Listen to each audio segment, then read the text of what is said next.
नमस्कार. संन्यस्त सुखाचा काठ आजचा 5वा भाग. स्त्रीची अनेकविध रूपं ग्रेसांच्या कवितेत येतात. कधी ती मिथकातली असतात, कधी प्रत्यक्षातली असतात. अनेकदा त्यांच्या कविता वाचताना आपल्या मनामध्ये प्रश्न निर्माण होतो की ग्रेस नेमकं कुणाबद्दल बोलतायत. म्हणजे आईबद्दल, प्रेयसीबद्दल की मुलीबद्दल, की ते सांगतायत नियतीबद्दल, परमेश्वराबद्दल. सांज घराला आली, चरणांची जुळवित वेल, तू दीप उजळिले तेव्हा प्राणात उगवले फूल. ग्रेसांच्या कवितेत तू हे सर्वनाम संदिग्ध आहे असं म्हटलं गेलंय. दीपकना याविषयी काय वाटतं ते जाणून घेऊया आजच्या भागात. नमस्कार. सर्वप्रथम मला एक गोष्ट अत्यंत आनंदाने सांगावीशी वाटते की मराठी अस्मिताकडून आत्तापर्यंत प्रकाशित झालेल्या 2 कवितांना आपण उत्स्फूर्त असा प्रतिसाद दिला. ज्या कारणाकरता आम्ही हे करतो आहोत ते कारण कुठेतरी सार्थकी लागल्यासारखं वाटलं. त्याबद्दल हे 2 ऋणाचे शब्द. आजची आपली 5वी कविता आहे निरोप. मी आधी संपूर्ण कविता वाचतो आणि मग आपण एक एक कडव्याच्या अर्थाचा आस्वाद घेऊ. निरोप. मी खरेच दूर निघालो, तू येऊ नको ना मागे. पाऊस कुठे तरी वाजे, हृदयाचे तुटती धागे. शेतावर ढग अडलेला, घे त्याला मागून पाणी. झाडावर कोकिळ येता, घे मागून एक बिराणी. या फुलपाखरांनाही ती उरेल मरणा वाचून. सगळ्याच ऋतूंना मिळते दुःखाचे उत्कट दान.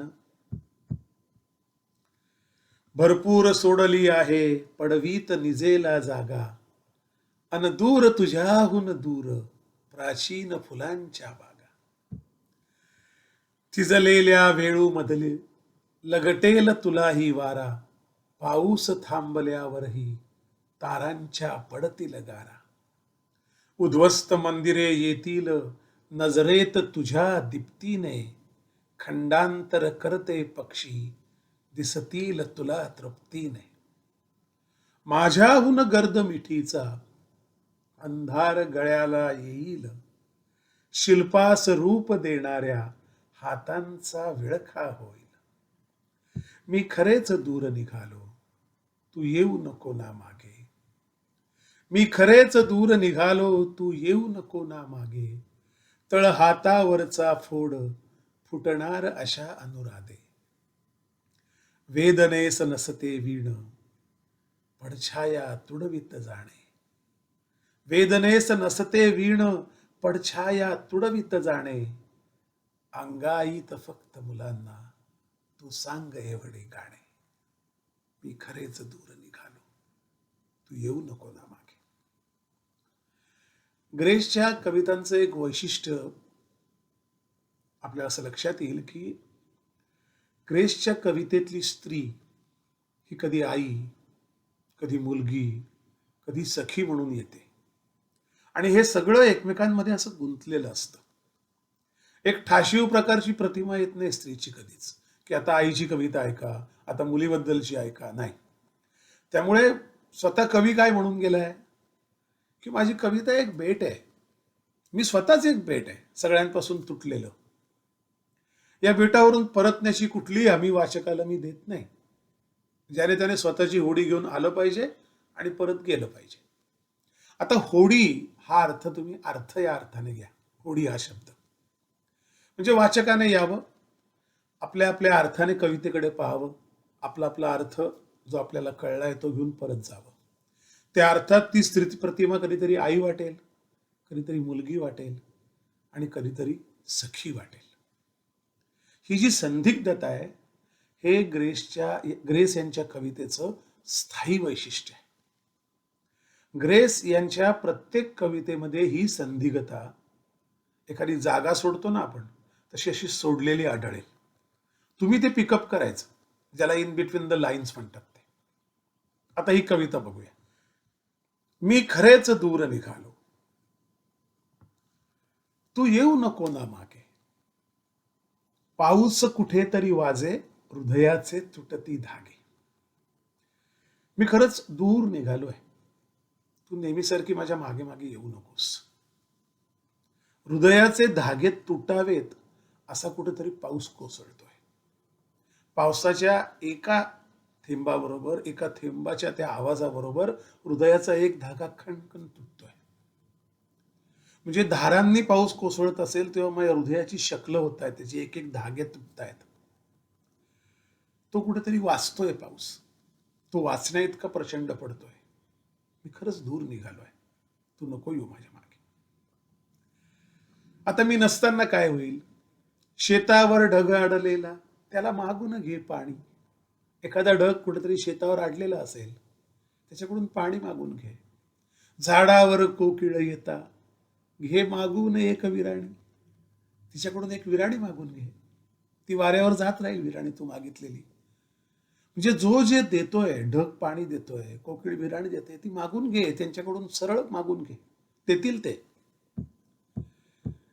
हे बघ, ही जी फुलपाखरं आहेत, या फुलपाखरांनाही ती उरेल मरणा वाचून. सगळ्याच ऋतूंना मिळते दुःखाचे उत्कट दान.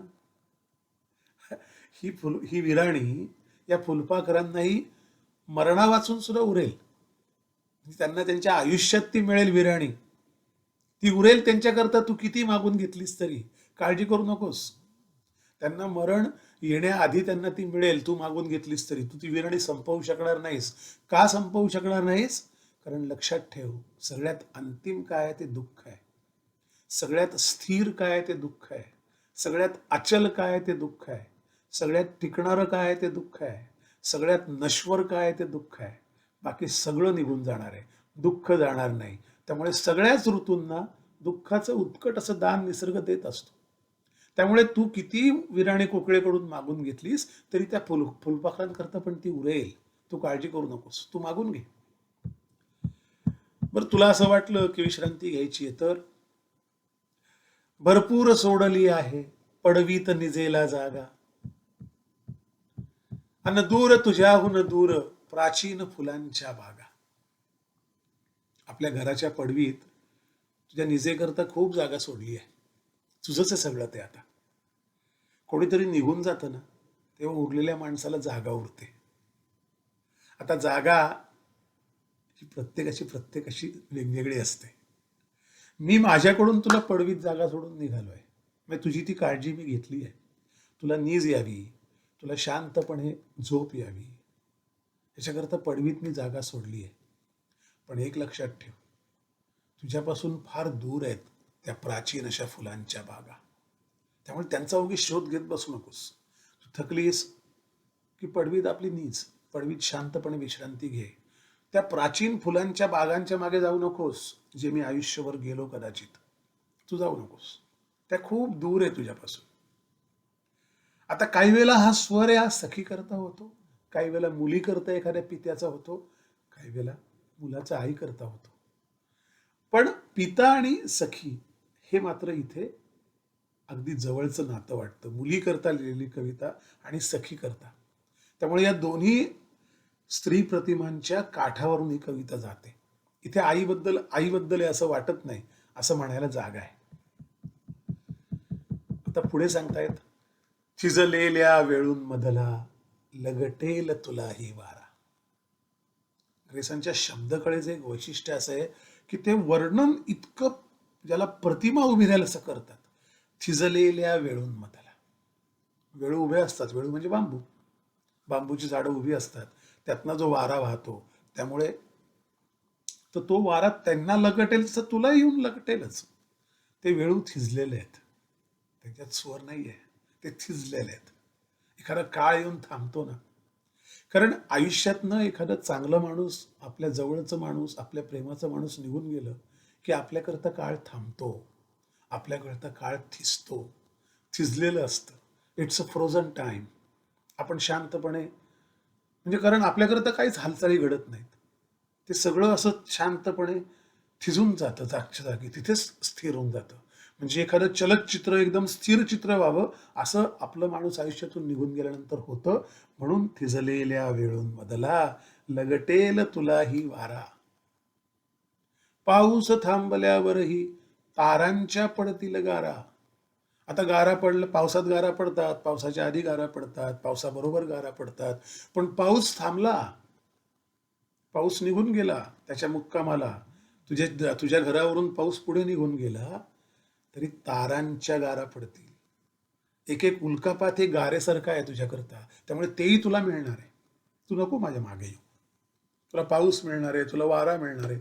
जे जे निसर्गाचं आहे ते तुझ्याकरता सगळं सोडून गेलोय मी, सोडून जातोय.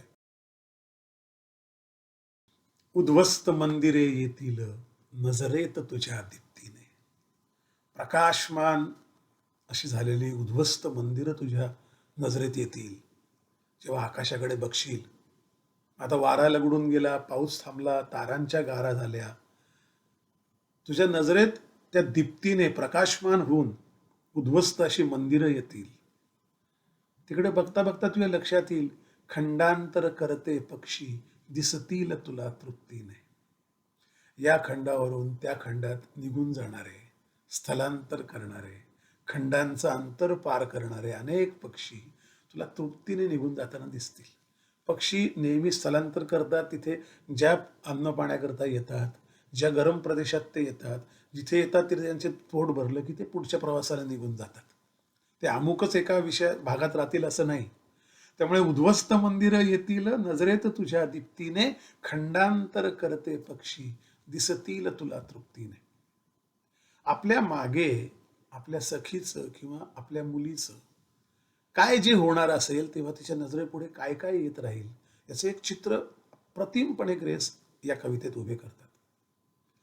पुढे सांगतात, आता सगळा निसर्ग बघून झाला, वारा झाला, पाऊस झाला, ऊन झालं, मंदिरं झाली, गोपुरं झाली, पक्षी झाले.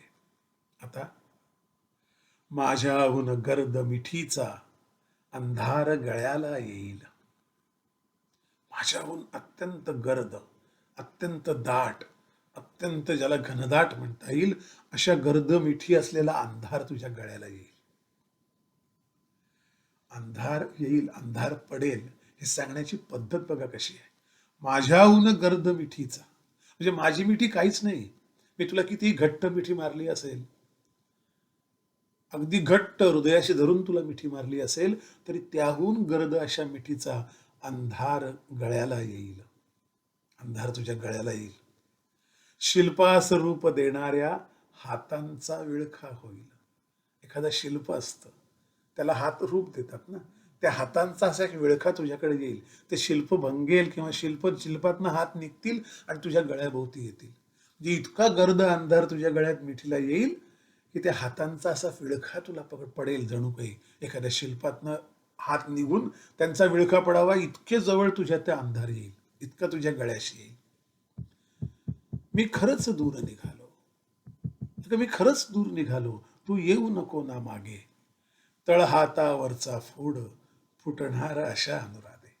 अशा हट्टाने त्या तळहातावरच्या फोडासारखं तुला मी जपलेलं आहे. इथे असं वाटतं की ही पित्याने मुलीकरता लिहिलेली कविता आहे. पण तळहातावरच्या फोडाप्रमाणे आपण आपल्या प्रिय व्यक्तीला जपतो, ती मुलगीच असते असं नाही. तळहातावरचा फोड जपणं हा एक वाक्यप्रचार आहे, आपल्याला माहिती आहे. पण तो फोड त्या अनुराधे फुटेल तुझ्या, नको माझ्या मागे मागे येऊ. त्या हट्टाने तो फोड फुटू शकेल, तो फोड राहणार नाही. त्यामुळे त्याच्यावर जपतो. एक लक्षात ठेव, आयुष्यातलं सत्य आता शेवटी कवी सांगतो. वेदनेस नसते वीण पडछाया तुडवीत जाणे. वेदनेला काही वीण नसते. आपली पडछाया तुडवीत जाणं एवढंच वेदनेच्या हातात असतं. म्हणजे वेदनेला असं काही नाहीये की अशा पद्धतीची एक वीण असेल, एक त्याला काहीतरी त्याला आपण ज्याला म्हणतात ना की एक वीण असते ना म्हणजे जगण्याची, तसं काही नसतं वेदनेला. वेदनेमध्ये काही अशी इथेच जन्माला येईल, इथेच वीण घालेल, अमुक एक पद्धतीने येईल असं नाही. वेदना ही त्यात कुठली आपुलकी नाही. वेदनेकरता सगळे सारखे आहेत. वेदना ही नातनिरपेक्ष आहे, वेदना ही व्यक्तिनिरपेक्ष आहे, वेदना ही स्थलकाल निरपेक्ष आहे. वेदनेचं नसते वीण, इथेच अमुक ठिकाणी वेदना जन्माला घालेल असं काही नाहीये. वेदनेला सगळं सारखं आहे, वेदनेपुढे सगळे समान आहेत. त्यामुळे वेदनेला आपुलकी नाही, तिच्याकरता सगळे समान आहे. तिच्याकरता अमुक एकच माणसाला वेदना देईल त्याच्याबद्दल काही प्रेम आहे असं काही नाही. वेदनेस नसते वीण पडछाया तुडवित जाणे. काही लोक असे असतात जगात ज्यांना दुसऱ्यांची छाया तुडण्यामध्ये आनंद मिळतो. पडछाया ज्या असतात त्या तुडवत जाण्यात आनंद मिळतो, त्यांच्या छाया नष्ट करण्यात आनंद मिळतो, त्यांचे उरलेले सगळ्या ओळखी नष्ट करण्यात आनंद मिळतो, त्यांच्या मागे लांबलेल्या सावल्या नष्ट करण्यात, त्या तुडवून टाकण्यात आनंद मिळतो. अशी लोक असतात. वेदनेला जशी वीण नसते तशी अशा लोकांनाही काही नसतं. त्यांना पडछाया तुडवणं एवढंच माहिती असतं. माझी जी निघून गेल्यावर जी काही पडछाया मागे उरली आहे, जी काही माझी सावली उरली आहे, ती तुडवून जाणे, पडछाया तुडवून जाणे, हे काही लोकांचं काम असतं. पण एक लक्षात ठेव, मुलांना मात्र तुझ्या अंगाईत तू हे गाणं सांग, म्हणजे त्यांच्या आयुष्यात सावध राहतील. वेदनेस नसते वीण पडछाया तुडवित जाणे, अंगाईत फक्त मुलांना तू सांग एवढे गाणे. तुझं मन तू कोकिळेपासून, वाऱ्यापासून, पावसापासून, ताऱ्यांपासून, झाडांपासून, उन्हापासून सगळीकडे रमव, अंधारात रमव, पण मुलांना फक्त एवढं सांग. ती सखीची मुलं त्यांची पण मुलं असू शकतात, हा पिता असू शकतो. स्वतः मुलीच्या मुलांना सांगायला सांगतो किंवा सखीला सांगतोय की आपल्या मुलांना एवढंच सांग, हे एवढं गाणं मात्र सांग. वेदनेस नसते वीण पडछाया तुडवित जाणे, अंगाईत फक्त मुलांना तू सांग एवढे गाणे. मी कविता परत एकदा वाचतो सगळी आणि मग आपण थांबूया. बाप किंवा प्रियकर निघालाय, त्याच्या मागे मागे जाण्याची मुलीला किंवा सखीला सवय आहे. आज मात्र त्याने निग्रहाने ठरवलंय की आता निघून जायचं, आता परतायचं नाही. म्हणून तो निरोप घेतोय. कवितेचं नाव आहे निरोप. आणि तो सांगतोय, मी खरेच दूर निघालो, तू येऊ नको ना मागे.